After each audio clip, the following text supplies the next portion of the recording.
거룩한 주일 기쁨과 감사함으로 하나님 앞에 나아갑니다. 오직 성삼위만 예배케 하옵소서. 성부, 성자, 성령께 존귀와 영광이 세세무궁토록 있으시길 간절히 기원하옵나이다. 아멘. 우리 다 같이 자리에 앉으셔서 주보 앞면에 나와 있는 용서를 구하는 기도를 다 같이 드리시겠습니다.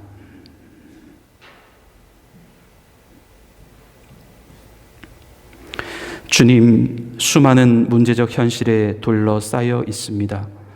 통제할 수 없고 능력 밖의 문제입니다. 문제 속에서 주님을 못 봅니다. 아니요, 주님을 보면서도 주님으로 여기지 못합니다. 아니요, 주님으로 여기면서도 주님이 되지 못합니다. 성령님, 우리의 믿음 없음을 용서하여 주옵소서. 문제만 발생하면 아무것도 못하는 이 영적 무력함을 불쌍히 여겨 주옵소서. 문제 속에서 문제를 해결하는 주님을 경험하게 하옵소서. 문제 속에서 문제보다 더 크신 주님을 바라보게 하옵소서. 문제 밖에서 얻어지는 평안이 아니라 문제 안에서 누려지는 평안이 되게 하옵소서. 예수님의 이름으로 용서를 구하는 기도를 드립니다. 아멘. 우리 지난 한 주간의 삶을 되돌아보면서 하나님 앞에 지은 우리의 은밀한 죄를 침묵으로 참회하는 시간을 갖겠습니다.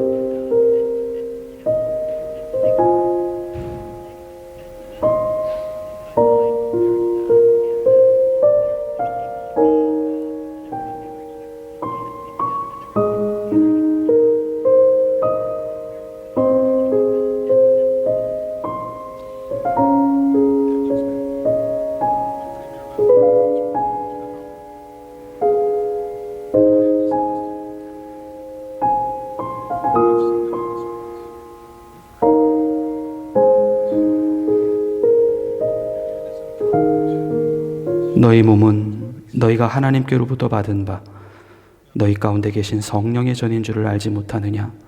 너희는 너희 자신의 것이 아니라 값으로 산 것이 되었으니 그런즉 너희 몸으로 하나님께 영광을 돌리라. 아멘. 나는 전능하신 아버지 하나님, 천지의 창조주를 믿습니다. 나는 그의 유일하신 아들 우리 주 예수 그리스도를 믿습니다.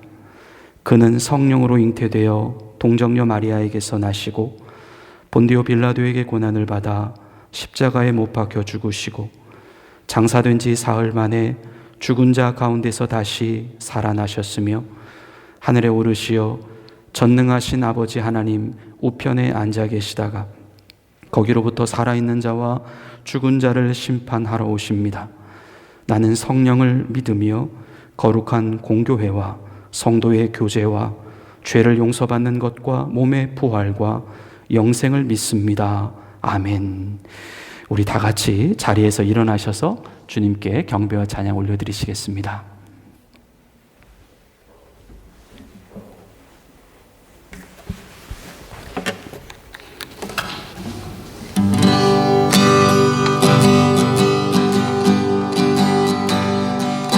우리 주님께 힘차게 찬양 드리시겠습니다. 슬픈 마음 있는 사람, 슬픈 마음 있는 사람, 예수 이름 믿으며 영원토록 변함없는 기쁜 마음 얻으리.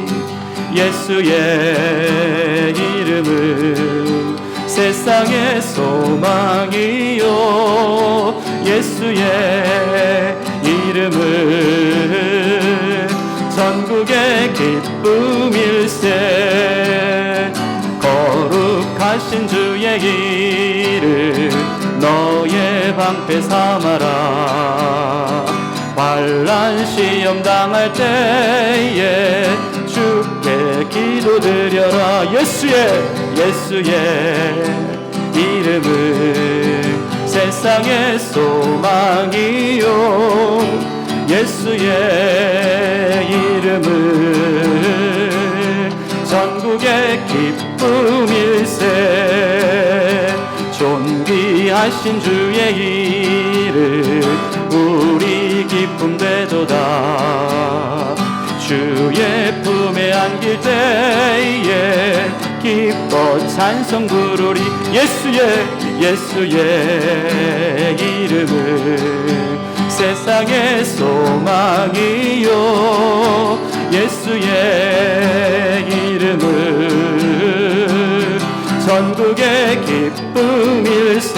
할렐루야. 우리 갈 길 다간 후에 보좌 앞에 나아가 왕의 왕께 경배하며 멸류관을 드리리. 예수의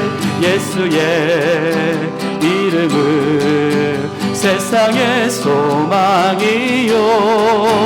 예수의 이름은 전국의 기쁨일. 갈 길을 밝히 보이시니 갈 길을 밝히 보이시니 주 앞에 빨리 나갑시다.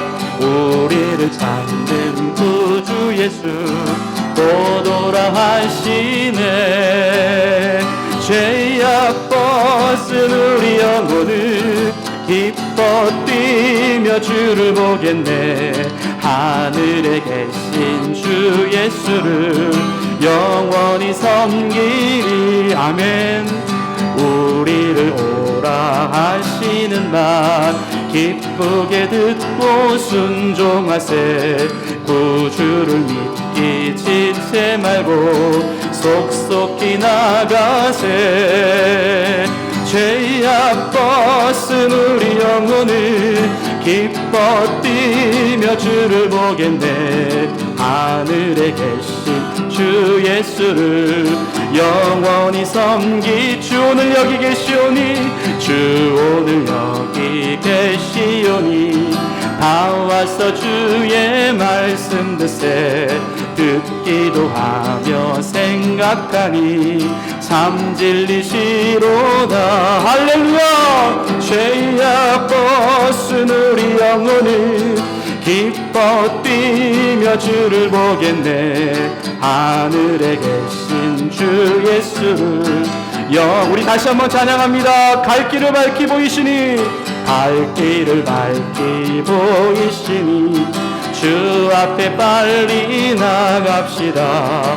우리를 찾는 구주 예수 곧 돌아하시네. 할렐루야. 죄악 벗은 우리 영혼을 기뻐 뛰며 주를 보겠네. 하늘에 계신 주 예수를 영원히 섬기리.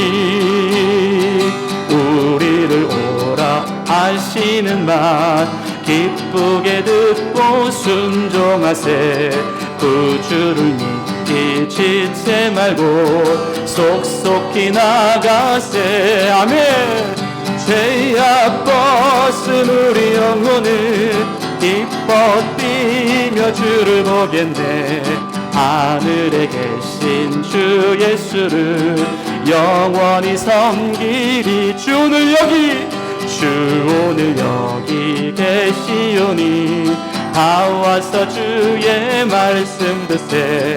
듣기도 하며 생각하니 참 진리시로다. 아멘. 죄악 벗은 우리 영혼을 기뻐 뛰며 주를 보겠네. 하늘에 계신 주 예수를 영원히 섬기. 죄악 벗은 우리 영혼을 죄악 벗은 우리 영혼을 기뻐 뛰며 주를 보겠네. 하늘에 계신 주 예수를 영원히 섬기리. 죄악 벗은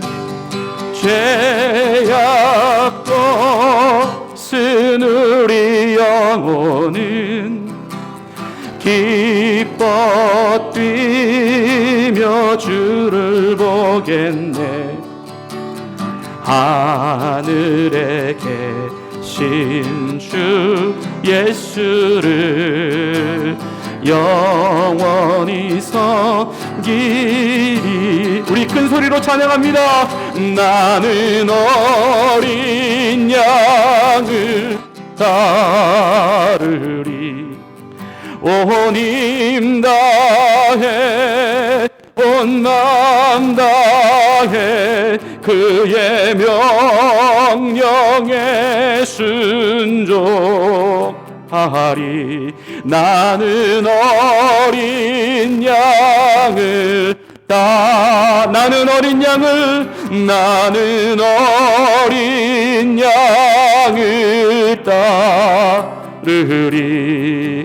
온 힘 다해 온 마음 다해 그의 명령에 순종하리. 나는 어린 양을 따르리.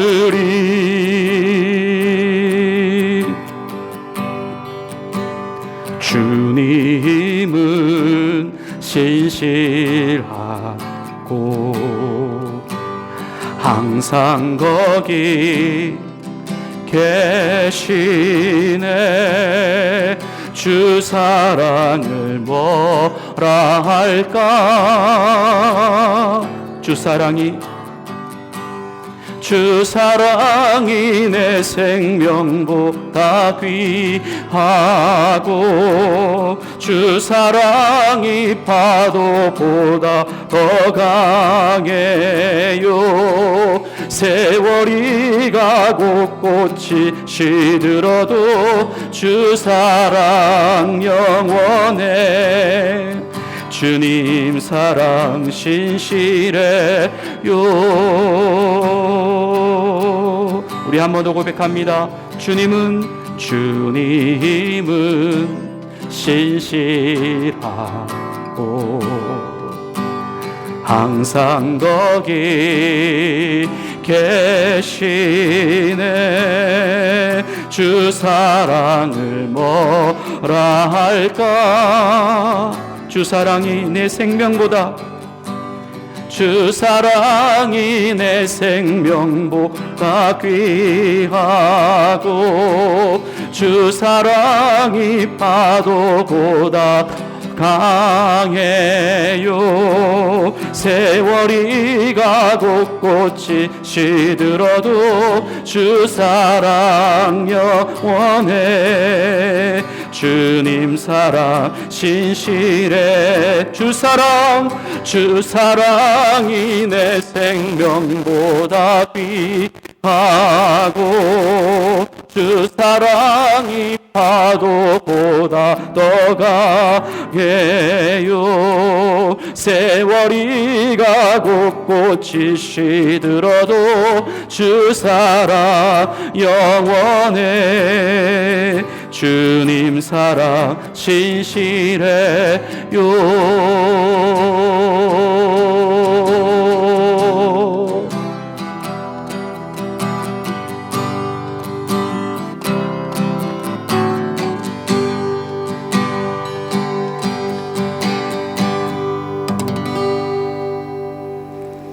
다 같이 자리에 앉으시겠습니다. 다 함께 마음을 모아서 우리 하나님 아버지께 기도드리시겠습니다. 하나님 아버지, 은혜를 감사합니다. 항상 주님의 붙드심을 느낍니다. 우리를 살리시고 일으키시는 주님을 느낍니다. 이곳에 모인 우리들 모두는 주님의 보호 아래에 있습니다. 주님이 우리의 목자이시며 주님이 우리의 인도자이십니다. 주님, 마음을 다해 우리 주님을 섬기게 하옵소서. 정성을 다해 우리 주님을 섬기게 하옵소서. 우리의 삶의 이유가 주님께 영광이 되게 하옵소서. 우리의 모든 주도권을 주님께 맡기게 하옵소서. 우리 안에 살아계신 예수님을 닮아가게 하옵소서. 오늘 우리 어린이들과 어른들이 다 함께 모여 주님께 예배를 드립니다. 진정 이 공동체가 하나님 중심의 공동체가 되기를 원합니다. 나이와 상관없이 믿음이 길러지게 하시고 서로가 서로에게 믿음의 선한 영향력을 끼치는 거룩한 공동체가 되게 하옵소서.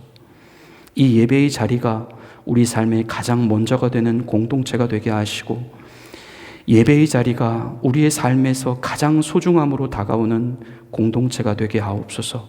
주님, 빈자리가 많이 있습니다. 켈로나의 한인들을 보내어 주옵소서. 예배에 갈급한 사람들, 하나님을 알고자 하는 사람들, 진리에 목마른 사람들, 주님 이곳에 보내주옵소서.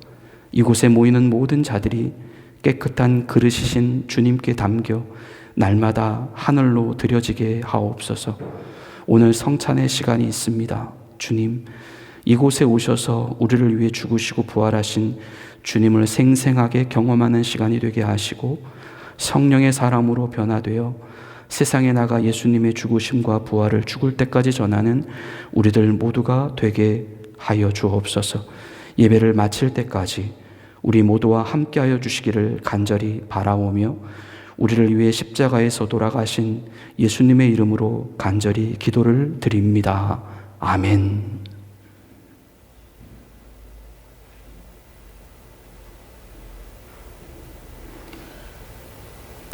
하나님께서 오늘 우리에게 주시는 말씀은 마태복음 8장 23절부터 27절까지의 말씀입니다. 마태복음 8장 23절부터 27절까지 말씀입니다.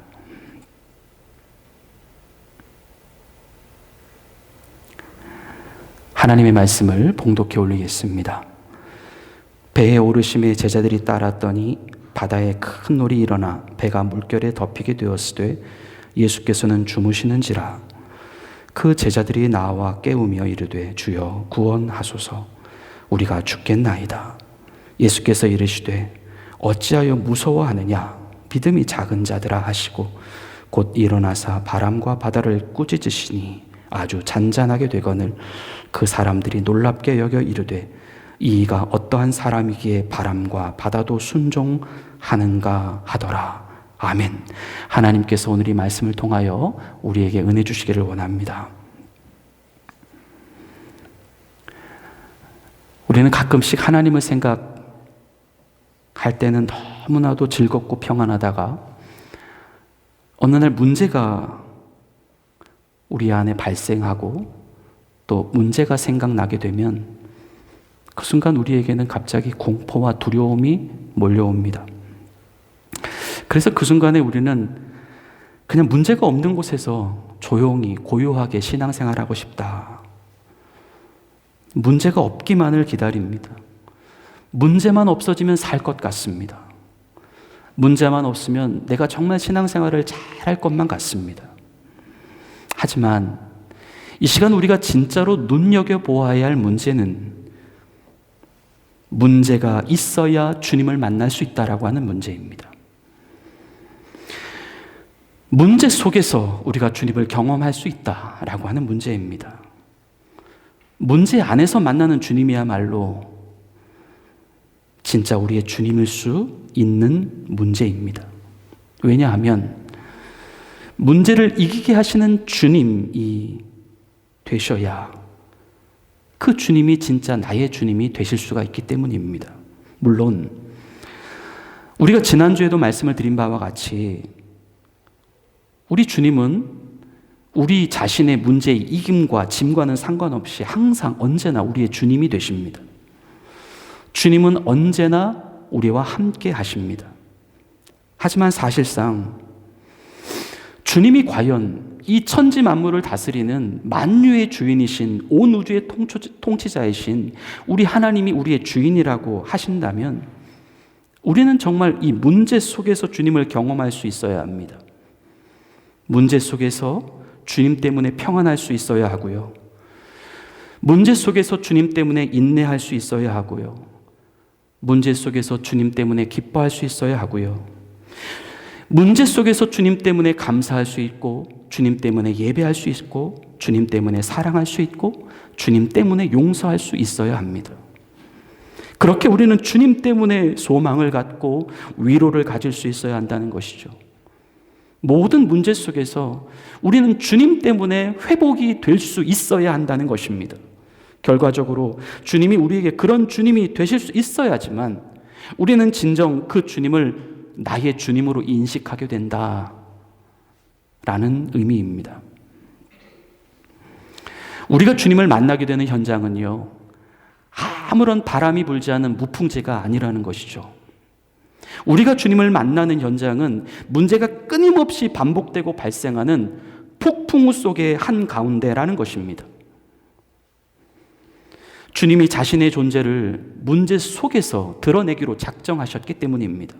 마치 이스라엘 백성들이 애굽에서 400년 동안 종살이를 하게 되면서 결과적으로 그들은 여호와 하나님께 자신을 구원해 달라고 간절하게 부르짖을 수 있게 되었고, 애굽의 바로 왕이 끝까지 이스라엘 백성들을 보내지 않고 오히려 그들을 더 핍박하고 더 압제하게 되었을 때에 하나님은 그 일을 해결하시기 위하여 애굽 가운데 10가지 재앙을 내리게 되셨고, 그 10가지 재앙으로 인하여 그동안 애굽에서 하나님을 모르고 있었던 사람들이 비로소 하나님의 존재를 깨닫기 시작하게 되었다는 것입니다.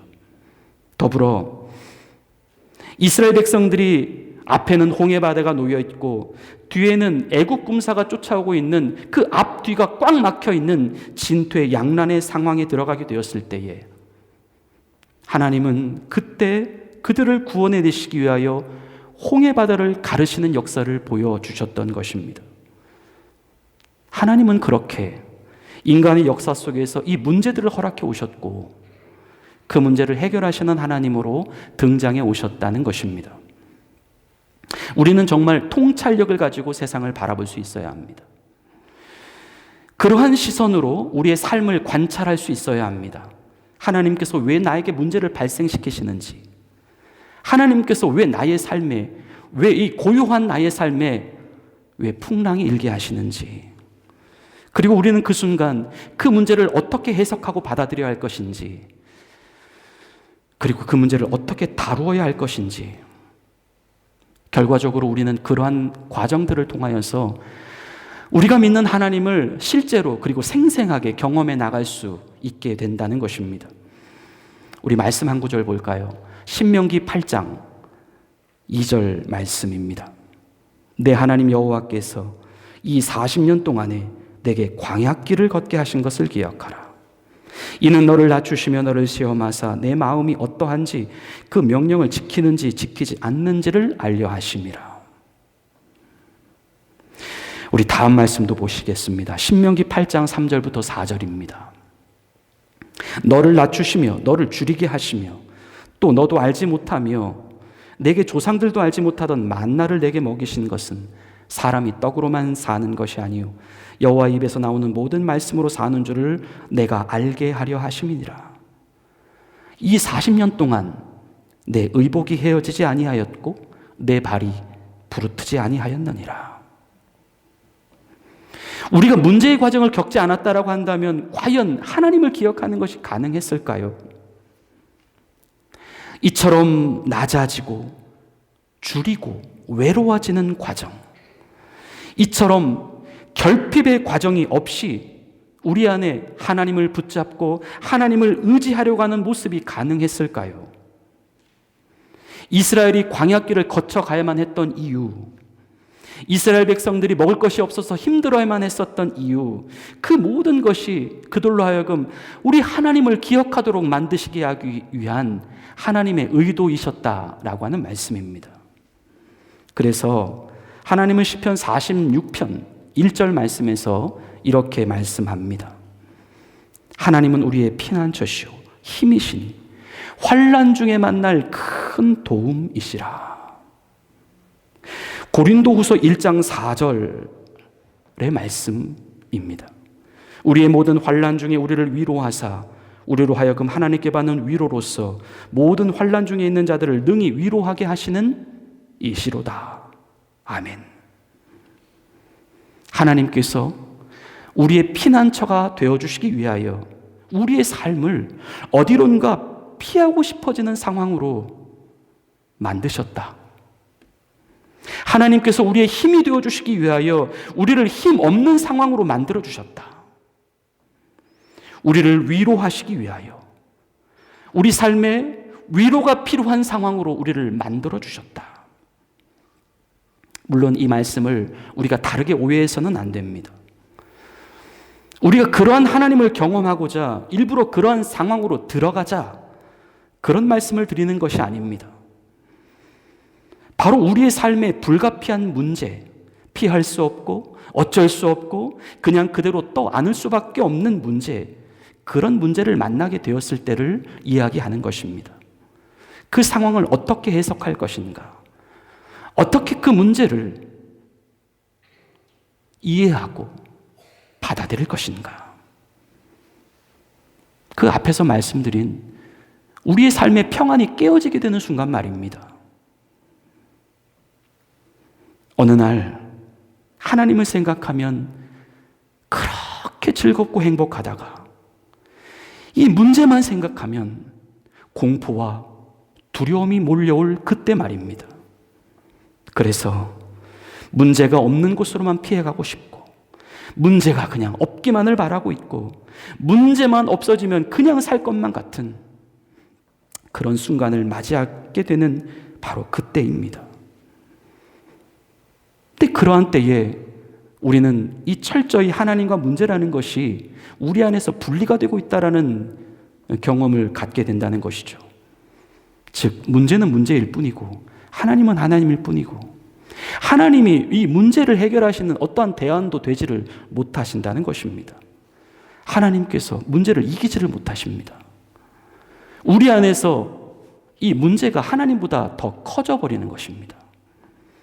문제만 생기면 어느새 주님은 없어지고 문제만 남아있는 우리의 모습. 문제를 이기게 하시는 하나님이심에도 불구하고 문제에 압도되어 살아가고 있는 우리의 모습. 이것이 진정 문제보다 더 큰 문제다라는 말씀입니다. 결국 우리가 문제 앞에서 취할 수 있는 대안은 하나님이 되지 못하고 그저 문제가 괴로워서 문제를 피하거나 문제를 부정하거나 문제로부터 달아나 버리려고 한다라든지, 아니면 하나님을 믿는 성도인 우리가 이 문제를 해결받기 위하여 하나님 아닌 것을 붙잡으려고 한다든지, 그렇게 하나님을 믿는 성도인 우리인데 우리는 문제 앞에서 완전히 쫄짱부가 되어버리는 우리의 안타까운 모습인 것입니다. 하나님보다 문제를 더 크게 생각하는 그리스도인, 하나님만 있을 때는 괜찮다가 이 문제만 나타나면 안 괜찮아지는 그리스도인, 결국 어쩌면 문제가 하나님이었던 그러한 순간이라는 것이죠. 오늘 본문의 말씀으로 들어가 보십시다. 오늘 본문의 내용은 대단히 심플하고 짧습니다. 하지만 이 말씀 안에는 하나님을 믿는 성도들이 오늘날 삶 속에서 경험하는 모든 문제적 현실이 다 완전히 들어가 있습니다. 먼저 본문 23절 말씀입니다. 배에 오르심에 제자들이 따랐더니, 배에 오르심에 제자들이 따랐더니, 누가 배에 오르셨다는 것이죠? 예수님이 배에 오르셨다는 것입니다. 여기서 이 예수님이 오르셨다라고 하는 이 배는 오늘날 우리의 삶이다라고 말씀을 드릴 수 있겠습니다. 예수님은 이 삶 안으로 들어오셨습니다. 이 배는 우리의 가정일 수 있고요, 또 우리의 학교나 직장일 수 있고, 우리의 미래일 수 있고, 우리가 속해 있는 공동체일 수 있고, 또 우리 자신일 수 있습니다. 예수님께서 이 배에 올랐다는 것은 이제 예수님께서 우리의 삶에 구체적으로 들어오셨다, 우리의 삶에 이제 개입하기 시작하셨다라고 하는 뜻입니다. 제자들은 그 예수님을 보고 그 예수님을 따라서 배에 오른 것입니다. 그런데요, 그렇게 예수님을 따라서 배에 올랐는데 문제가 발생했다는 것입니다. 본문 24절 말씀입니다. 바다에 큰 놀이 일어나 배가 물결에 덮이게 되었으되 예수께서는 주무시는지라. 배가 우리의 삶이라고 한다면 바다는 무엇일까요? 바다는 우리의 삶을 이 좀처럼 가만히 잔잔하게 내버려 두지 않는 이 세상이라고 하는 현실을 말씀합니다. 우리의 삶 속에서 일어나는 모든 문제적 현실, 그것이 바다입니다. 왜 문제일까요? 이 문제는 우리 스스로의 통제가 되지 않기 때문입니다. 여러분, 어떠한 문제라고 해도 내 자신이 통제만 할 수 있다면 그것은 문제가 되지 않습니다. 하지만 통제를 할 수가 없기에 그것이 문제라는 것인데, 잔잔한 바다라고 한다면 문제가 될 것이 없죠. 배는 그저 우리가 가고자 하는 방향으로 움직일 것이기 때문입니다. 하지만 이 배에 놀이 일어나기 시작하면 그때는 상황이 달라집니다. 그때 우리가 탄 배는 완전히 바람 앞에 등불이 되어버립니다. 세상에서 바다를 이길 수 있는 배는 없습니다. 세상에서 아무리 크고 아무리 안전해 보이는 배라 할지라도 그것은 이 바다가 그 배의 통제, 컨트롤 범위 안에 있을 때에만 그렇다라고 하는 것이지, 바다가 이 배의 컨트롤을 벗어나 버리게 되면 세상의 그 어떠한 배도 안전할 수 없다는 것입니다. 바다는 그런 곳입니다. 세상은 그런 곳입니다. 우리가 지금 살고 있는 현실은 바로 그런 곳입니다. 바다에 큰 놀이 일어나 배가 물결에 덮이게 되었으되, 지금 이 말씀은 상징적인 표현이 아닙니다. 실제 이 바다의 높이가요, 배의 높이보다 더 높아져 버린 것입니다. 배에 탄 제자들이 하늘을 보고 있는데 하늘이 보이지 않고 바다가 보입니다. 이것은 우리의 삶이 완전히 문제로 둘러싸여져 있음을 나타내 보여줍니다. 통제할 수 없는 문제 말입니다. 앞뒤 좌우로 위아래로 꽉꽉 다 막혀져 있는, 온통 바다만 둘러싸여져 있는 그런 기가 막히고 답답한 현실의 상황이라는 것이죠. 본문 25절에서 제자들은 이제 자기들이 죽게 되었다라는 고백을 합니다. 성도 여러분, 우리가 만일 이 상황 속에 있었다라고 한다면 우리에게는 어떠한 고백이 나올까요? 역시 우리도 죽겠다라고 이야기하겠죠. 아마 어떤 사람은 그대로 얼어붙어 버리는 사람도 있을 것이고, 그냥 고함치고 비명만 질러대는 사람도 있을 것이고, 한마디로 완전히 패닉 상태에 빠져버리게 되는 그런 순간이 될 것입니다. 솔직하게 하나님을 믿는 우리라 할지라도 바로 그런 식의 반응이 나올 수 있다는 것입니다. 솔직히 지금 오늘날 우리 자신이 문제 앞에 반응하고 있는 모습이 아닐까요? 분명 하나님과 함께 시작한 인생이었습니다. 분명 하나님이 나를 반드시 도와주실 것이라고 하는 것을 믿고 시작한 인생이었습니다. 그래서 결혼도 했고, 그래서 자녀도 낳았고, 그래서 사업도 시작했고, 그래서 직장도 가졌고, 학교도 다녔고, 이토록 아무도 없는 외국에까지 나와서 살기 시작했다라는 것이죠. 너무나도 안전할 것 같은 그 주님이 타신 인생이라고 하는 그 배라고 생각을 했는데, 어느 날 갑자기 이 불가피한 현실의 문제 속에 우리의 삶이 휘말려 버리기 시작했다라고 하는 말씀입니다. 이처럼 통제가 불가능한 문제들까지 우리는 만나기 시작했다. 우리는 어떻게 이 문제를 해결할 수 있을까요? 그런데 여기서 이 기록된 본문 24절의 마지막 부분을 집중해 보자라고 하는 것입니다. 예수께서는 주무시는지라. 도대체 예수님은 왜 주무시고 계실까요? 마치 오늘 말씀을 읽어보면 예수님께서 일부러라도 이렇게 하시는 것 같은 느낌을 지울 수가 없습니다. 왜 하필 집이 아니라 배에서 주무시냐라는 것이죠. 왜 하필 바다가 잔잔할 때가 아니라 이토록 벼락을 치고 요동을 칠 때 주무시는가라는 질문입니다. 우리는 이러한 예수님의 모습을 가리켜 이해할 수 없는 예수님이라는 말로 표현하고 싶습니다.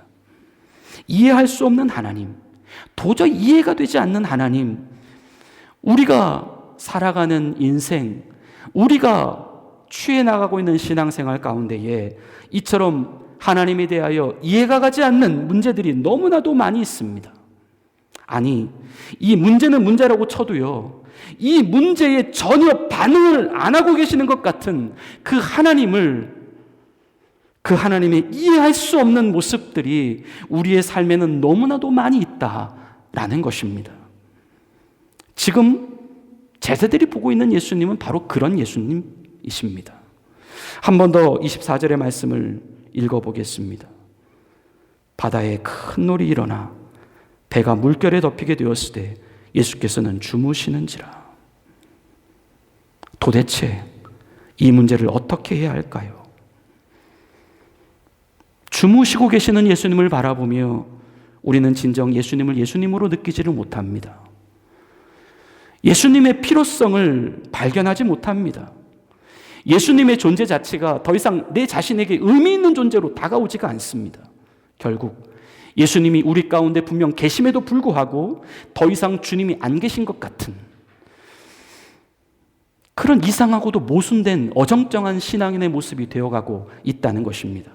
예수님은 그 순간 제자들에게 이런 말씀을 하십니다. 오늘 본문 26절 말씀입니다. 예수께서 이르시되 어찌하여 무서워하느냐 믿음이 작은 자들아 하시고 곧 일어나사 바람과 바다를 꾸짖으시니 아주 잔잔하게 되었거늘. 아멘. 우리는 오늘 이 말씀을요 자세히 한번 들여다보아야 합니다. 우리가 말씀을 읽을 때 오늘날 사실 너무나 중요한 부분인데 그것을 그냥 내용만 알고 넘어가 버리는 경우들이 많이 있습니다. 도대체 왜 이 순간에 예수님은 이런 말씀을 하고 계시는가? 말씀에 질문을 해보아야 한다는 것이죠.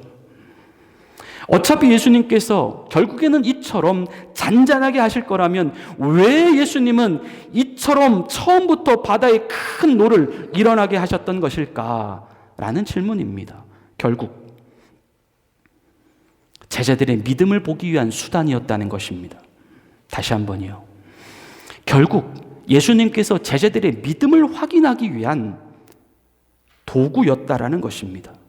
즉 우리의 삶에서 일어나는 그토록 크고 작은 문제들, 도저히 인간의 힘으로 통제할 수 없는 문제들, 너무나도 큰 산처럼 나에게 다가오고 있는 그 어마어마한 문제들,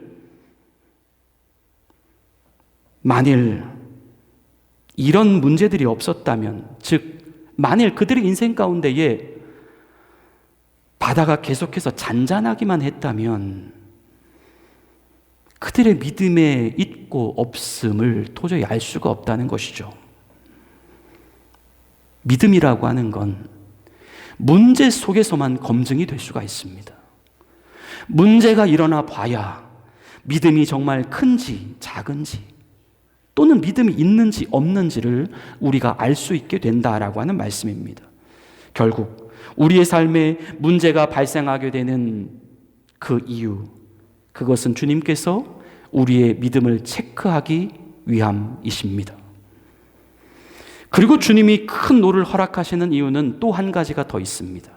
그것은 단순한 이야기인 것 같지만 주님이 그 노를 잔잔하게 해주시기 위하여 노를 허락하셨다라고 하는 말씀입니다. 만일 큰 노를 일어나지 않았다라고 한다면 제자들은 그 바다의 노를 잔잔하게 하시는 예수님의 역사를 경험하지 못했을 것입니다. 결국 문제의 일으키심은 우리의 믿음을 체크하시기 위함이요, 문제의 해결의 주심은 우리 주님이 우리의 하나님 되심을 증명하시기 위함이었다라고 하는 것입니다. 지금 문제가 있습니까? 문제 앞에 우리는 어떻게 반응을 하고 있습니까? 문제를 염려하지 마시고 문제를 바라보고 있는 여러분의 믿음을 염려하시기 바랍니다. 지금 문제가 있습니까? 문제를 어떻게 보고 있습니까? 문제 속에서 그 문제를 해결하시는 주님을 바라볼 수 있기를 바랍니다. 중요한 것은 문제가 아니라 문제에 반응하는 우리의 믿음인 것입니다. 두 번째는 우리가 해야 할 질문이 예수님께서 왜 바람과 바다를 꾸짖으셨는가? 그리고 예수님께서 바람과 바다를 꾸짖으셨을 때에 왜 이들은 잔잔하게 되었을까라는 질문입니다. 바람과 바다를 꾸짖으시는 예수님. 이것은 바람과 바다가 예수님의 권위 아래에 들어와 있다라고 하는 뜻입니다. 바람과 바다가 예수님의 그 말씀으로 잔잔하게 되었다라고 하는 이것은 바람과 바다도 예수님 앞에서는, 예수님의 말씀 앞에서는 순종하고 복종했다라고 하는 뜻입니다. 문제를 어떠한 시선으로 바라보고 있는가? 문제가 큰가? 아니면 하나님이 큰가? 우리는 어디에 더 예민하게 반응하고 있는가? 문제인가? 하나님인가? 하나님이 문제보다 더 크시다라고 하는 이 사실 반드시 기억하실 수 있기를 바랍니다. 문제보다 우리 하나님이 더 위에 계신 분이라고 하는 사실을 반드시 기억하실 수 있기를 바랍니다. 문제가 아무리 크고, 문제가 아무리 높고, 문제가 아무리 방대하다 하더라도 이 세상에 당면한 모든 문제는 주님 말씀 한마디로 제로가 되어버립니다. 우리는 문제보다 크신 이 주님을 반드시 기억해야 합니다. 마지막으로 우리가 해야 할 질문은 예수님께서 제자들에게 왜 무서워하느냐라고 반문을 하셨을까라는 질문입니다. 왜 무서워하느냐, 어찌하여 무서워하느냐라고 왜 예수님이 물어보셨을까? 너희가 지금 무엇을 보고 무서워하니? 또는 왜 그 정도로 무서워하느냐라고 질문을 하신다면 이해가 갑니다. 왜냐하면 사실 지금 이 바다 위에서 제자들이 만난 상황은 어느 누가 보기에도 무서워할 수밖에 없는 상황이기 때문입니다. 예수님께서 이것을 모르실 리가 없었다라는 것이죠. 무엇을 어떻게 무서워했느냐라고 질문을 한다면 예수님은 충분히 무서움을 지금 인지하고 있는 상황입니다. 하지만 너희가 왜 무서워하느냐, 어찌하여 무서워하느냐라고 이렇게 물어본다면 이것은 그 질문에 대한 답을 얻기 위한 질문이 아니라 어떠한 메시지를 전달하기 위한 다른 의도가 섞여 있는 반문이라고 하는 것이죠. 그래서 이 예수님이 하신 질문은 어찌 보면 그 예수님의 의도를 우리가 알지 못하는 이상은 납득을 할 수 없는 질문인 것입니다. 그저 예수님은 우리의 문제를 몰라주시는 분이시군요. 그냥 그렇게만 이해할 수밖에 없다라고 하는 것이죠. 예수님은 왜 알면서도 이런 질문을 하셨을까? 여기에는 예수님의 다른 의도가 담겨 있습니다. 그것은 이 질문을 통하여 무언가를 다른 것을 깨닫게 하시기 위함이었는데 그것이 무엇이었을까? 어찌하여 무서워하느냐? 성도는, 우리 다 함께 한번 따라서 해보겠습니다. 성도는 문제 앞에서 무서워하면 안 된다. 다시 한번요. 성도는 문제 앞에서 무서워해서는 안 된다.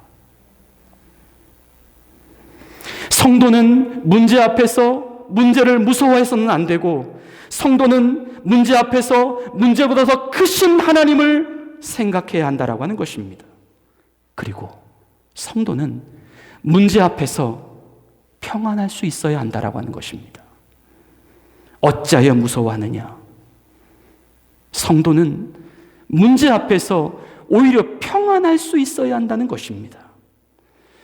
너희가 왜 예수님의 말씀 속에서 예수님이 우리와 함께 하고 있는 것을 보면서도 왜 그 문제 속에서 예수님을 바라보지 못하고 두려워하고 있느냐? 그 안타까운 마음을 지금 제자들에게 너희가 어찌하여 무서워하느냐라고 하는 질문을 통하여 그 뜻을 전달해 주고 계신 것입니다. 주님이 사랑하시는 성도 여러분, 문제를 당당하게 맞서시기를 바랍니다. 문제 속에서 우리 주님을 바라보실 수 있기를 바랍니다. 문제보다 더 크신 주님이 내 주님이라고 하는 사실을 반드시 기억할 수 있기를 바랍니다. 성도는 문제 앞에서 주눅드는 사람들이 아닙니다. 그리고 그 문제로부터 달아나 버리거나 문제를 회피해버리는 사람도 아닙니다. 우리는 문제를 통제할 수 없지만 주님은 말씀 한마디로 그 문제를 제로로 만들어버릴 수 있는 문제의 통치권자이십니다.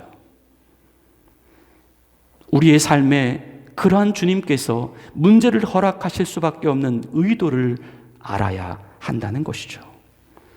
주님이 우리에게 문제를 허락하시는 이유, 첫째, 우리의 믿음을 점검하시기 위함이요.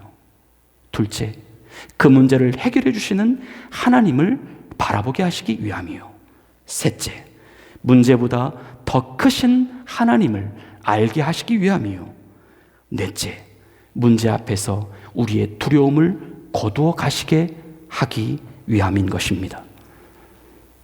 결과적으로 오늘날 우리의 삶에, 우리의 현실 속에 펼쳐져 있는 모든 그 통제가 불가능한 문제적 현실 속에서 여호수아와 같이, 다윗과 같이, 다니엘과 같이 오히려 문제에 압도되어 주눅되어 살아가는 사람들이 아니라 오히려 그 문제 속에서 하나님을 더욱더 드러내는 사람이 되도록 하기 위하여 하나님은 우리에게 문제적 현실을 허락하신다라고 하는 것입니다. 성도는 누구일까요? 성도는 싸우는 사람입니다. 대신 싸워서 이기는 사람입니다. 그래서 성도는 어쩌면 싸움의 대상이 늘 필요한 사람입니다. 다시 말해 성도의 주변에는 늘 문제가 존재하게 되어 있다는 것이죠.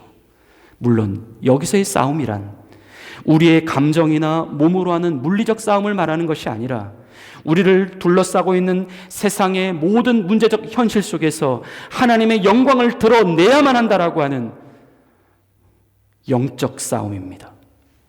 사단은 계속해서 바다를 통하여 우리를 위협해 들어올 것입니다. 외로움, 공포, 두려움.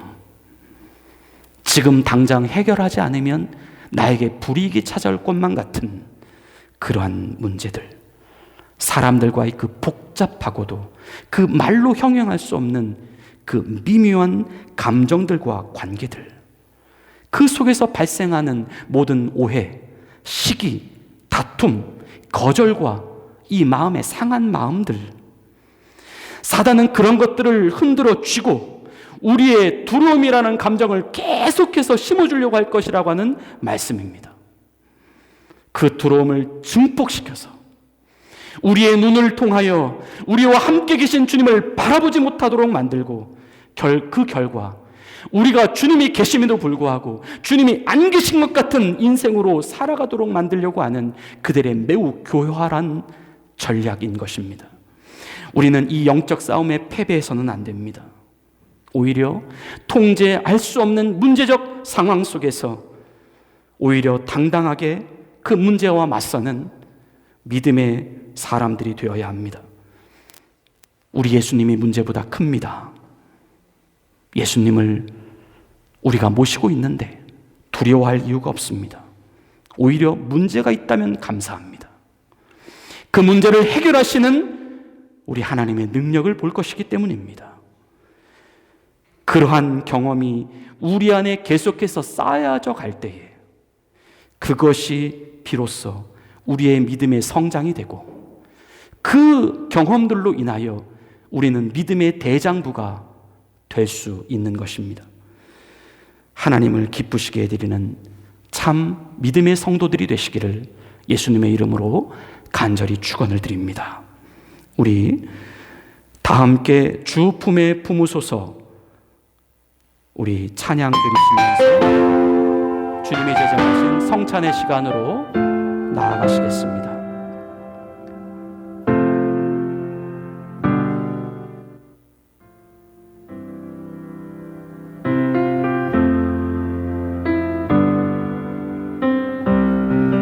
주 품에 품으소서 주 품에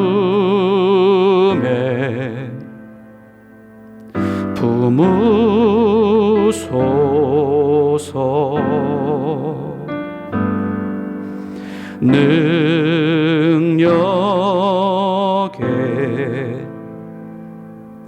발로 덮으소서.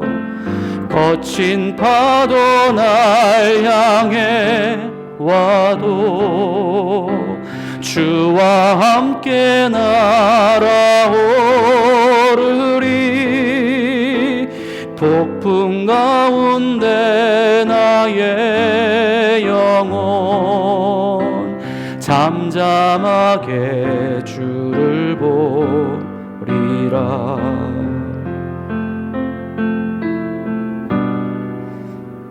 주님 안에, 주님 안에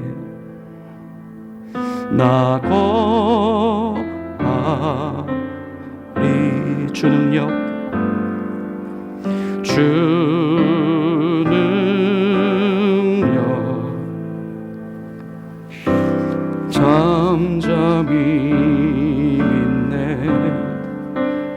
거친 파도 날 향해 와도 주와 함께 날아오르리. 폭풍. 다 함께 기도드리시겠습니다. 하나님 아버지, 이제 주님과 함께하는 시간, 주님과 더 가까이 교제하는 시간, 성만찬의 시간으로 나아가게 하심을 감사합니다. 우리 안에 예수님이 계심을 믿습니다.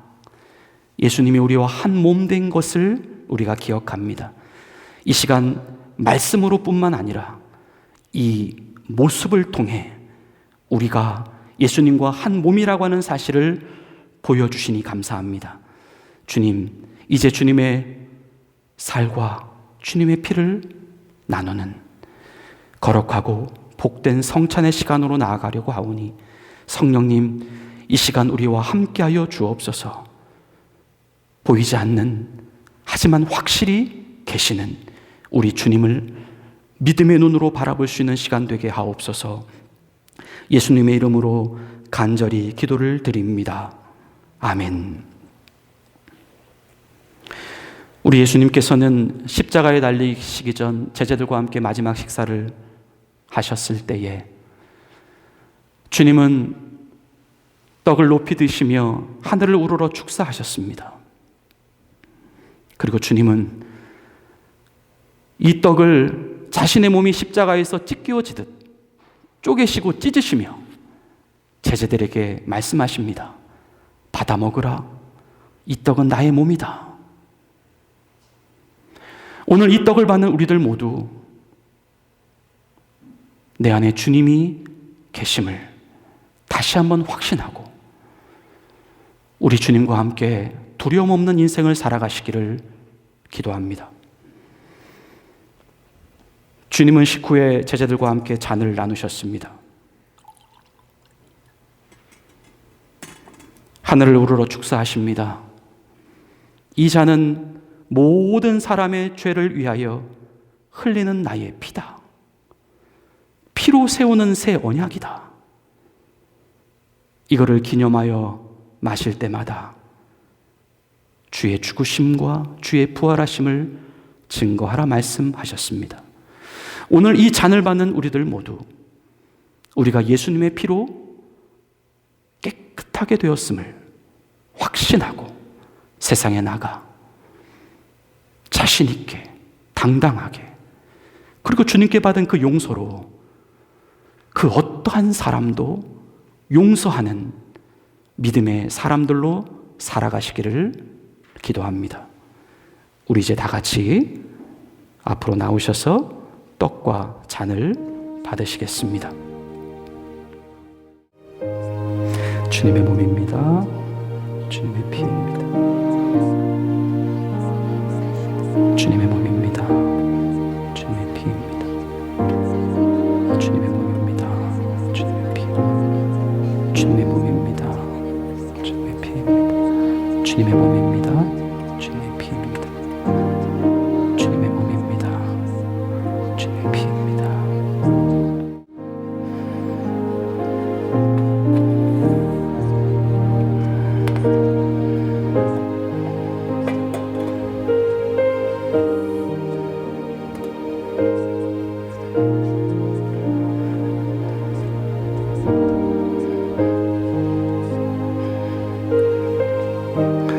다 같이 기도드리시겠습니다.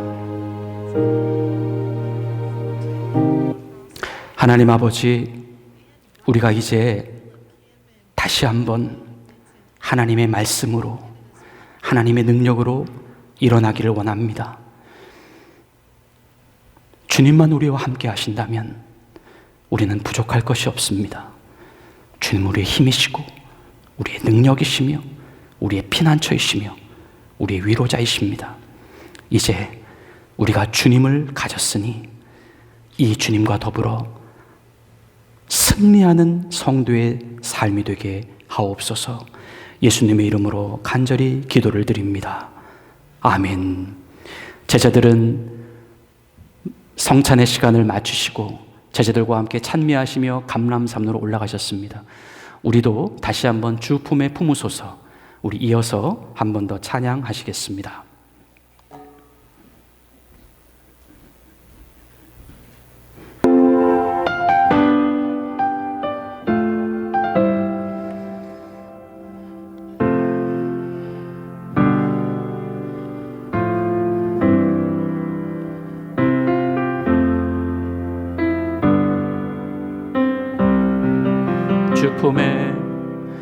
주 품에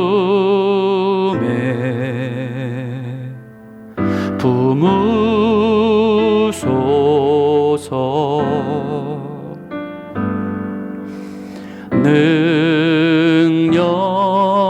능력에 발로 덮으소서. 거친 파도 날 향해 와도 주와 함께 날아오르리. 폭풍 가운데 나의 영혼 잠잠하게 주를 보리라. 주님 안에 나 거하리. 주님 안에 나 거하리. 주 능력 나 잠잠히 믿네. 거친 파도 날 향해 와도 주와 함께 날아오르리. 폭풍 가운데 나의 영혼 잠잠하게 주를 보리라.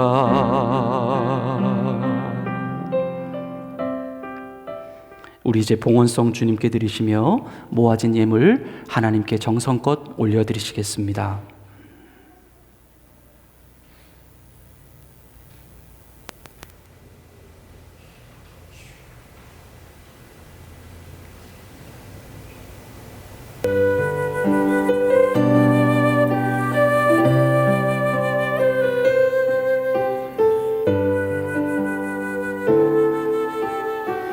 이 모든 것이 다 주님의 은혜입니다. 이 모든 것이 주님의 은혜. 이 모든 것이 은혜라네. 이 모든 것이 주의 은혜.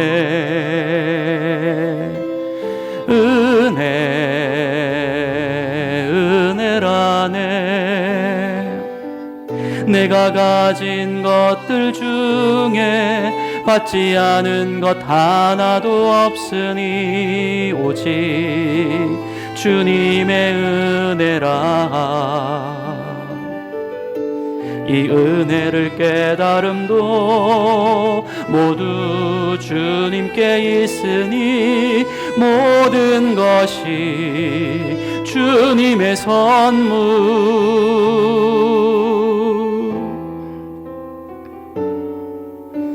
이 모든 것이 주님의 은혜,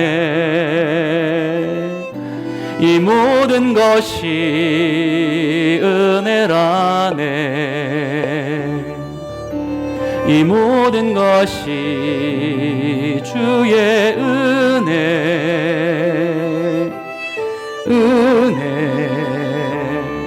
은혜라네. 우리 서로에게 축복하며 인사하시겠습니다. 성도는 문제를 두려워하지 않습니다. 우리 그렇게 한번 서로에게 축복하며 인사하십시다. 성도는 문제를 두려워하지 않습니다. 교회 앞에 교회 소식 말씀드리겠습니다.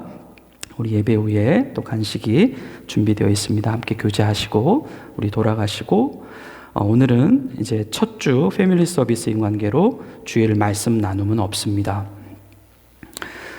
지난주에 우리 아이들과 더불어서 할렐루야 나잇을 교회에서 가졌었는데요. 우리 성도님들 그리고 우리 아이들 열심히 또 잘 협조해 주시고 참석해 주셔서 하나님의 은혜 가운데 잘 마칠 수가 있게 되었습니다. 아직 그 사진을 그 교회 인스타그램에 올리질 못했는데 이번 주에 꼭 올려드리도록 하겠습니다. 예, 우리 오늘 이제 우리 아이들 잠깐 앞으로 나오시면 우리 하나님께 축복하는 기도 우리 같이 드리겠습니다. 우리 자녀들 앞으로 나와 주시기 바랍니다.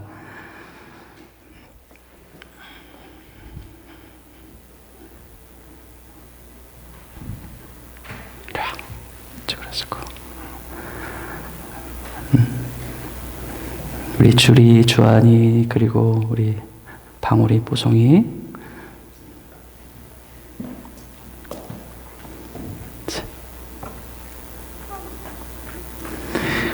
너희들도 기도하는 거야. 우리 어른들도 같이 기도하고, 우리 이 아이들이 정말 이 믿음을 볼 수 없는 이 시대 가운데에 믿음으로 하나님을 기쁘시게 해드리는 아이들로, 세상이 그 어떤 문제 앞에서도 하나님을 믿는 자녀로서 결코 두려워하지 않는 아이들로 자라갈 수 있게 해달라고 우리 함께 축복하며 우리 아이들의 이름을 불러가며 기도하겠습니다. 하나님 아버지 감사합니다. 하나님 우리를 사랑하여 주시고 이 귀한 자녀들을 이 교회로 보내주심을 감사합니다. 우리 주리와 주한이 그리고 방울이와 뽀송이 하나님을 믿는 거룩한 아이들로 어려서부터 그 믿음이 자라게 하여 주시고 세상이 그 어떤 문제적 현실 속에서라도 두려워하지 않고 하나님께 영광을 돌리는 아이들로 자라갈 수 있도록 축복하여 주옵소서. 하나님 이들의 인생 가운데 하나님이 늘 주인이 되어주시고 어디를 가든지 좌로나 우로나 치우치지 아니하고 오직 하나님의 말씀만 지켜나갈 수 있는 축복의 인생 되게 하옵소서. 하나님 아버지 이들을 통하여 주님 영광 받으실 줄로 믿습니다. 이 교회의 큰 기둥들로 자라게 하여 주시고 가정에 돌아가면 부모들에게 큰 기쁨과 위로가 될 수 있는 아이들로 자라갈 수 있도록 도와주시고 이 인생 가운데에 하나님이 보내주신 목적과 비전을 발견하여 가장 행복하고도 가장 축복된 길을 걸어갈 수 있는 하나님의 귀한 아들, 딸들 되게 하옵소서. 예수님의 이름으로 축복하며 기도 올리옵나이다. 아멘. 차렷 경례. 감사합니다. 우리 다 같이 일어나셔서 마지막 파송의 찬양 우리 하나님께 드리시고 우리 마지막 축도하심으로 모든 예배의 순서를 마치겠습니다.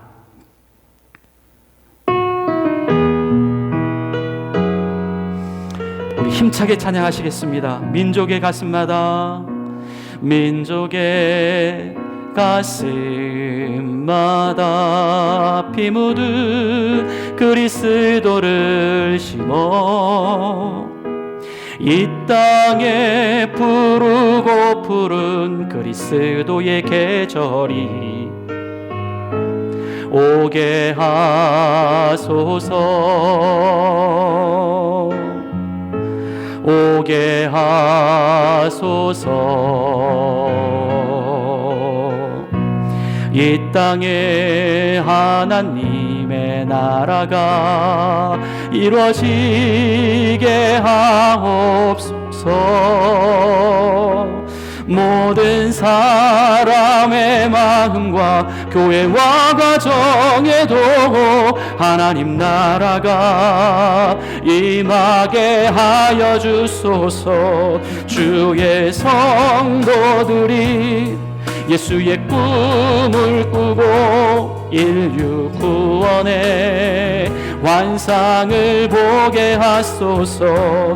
한 손엔 복음 들고 한 손엔 사랑을 들고 온 땅 구석구석 누비는 나라 되게 하소서. 주의 성도들이 예수의 꿈을 꾸고 인류 구원의 환상을 보게 하소서. 한 손엔 복음 들고 한 손엔 사랑을 들고 온 땅 구석구석 누비는 나라 되게 하소서. 문제 속에서 문제를 푸시는 하나님, 문제를 내신 분이 주님이시라면, 문제의 정답을 푸실 분이 주님이시라면 문제를 두려워하지 않는 성도들이 되게 하옵소서. 문제보다 더 크신 주님, 문제를 통하여 우리의 믿음을 점검하시는 주님, 문제 속에서 문제를 해결하시는 주님, 어찌하여 두려워하느냐라고 말씀하시는 주님, 이 주님을 붙잡고 담대하게 세상으로 나아가게 하옵소서. 오늘 주님께 예물 올려드립니다. 주님께 드린 믿음의 예물입니다. 주님의 나라와 주님의 몸된 교회를 위하여 이 켈로나 땅에 하나님을 위한 교회로 온전히 세워지기 위한 예물 되게 하옵소서. 성도의 가정마다, 기업마다, 자녀들마다, 또 친척, 부모들마다 건강과 형통과 하나님의 보호 인도하심의 축복이 늘 함께 하여 주시고, 하나님 아버지, 우리 성도들이 물질로 하나님을 섬기는 데에도 부족함이 없도록 하나님께서 풍성함으로 채워 주옵소서. 이제는 우리 구주 예수 그리스도의 은혜와 하나님 아버지의 다함 없으신 사랑하심과 성령님의 감동 감화 교통하여 주심이 이제 문제 속에서 우리 예수님 바라보고 평안하며 담대하게 세상을 살아갈 것을 다짐하는 주의 사랑하는 백성들 머리머리 위에 이제로부터 영원토록 함께 계시기를 간절히 축원하옵나이다. 아멘.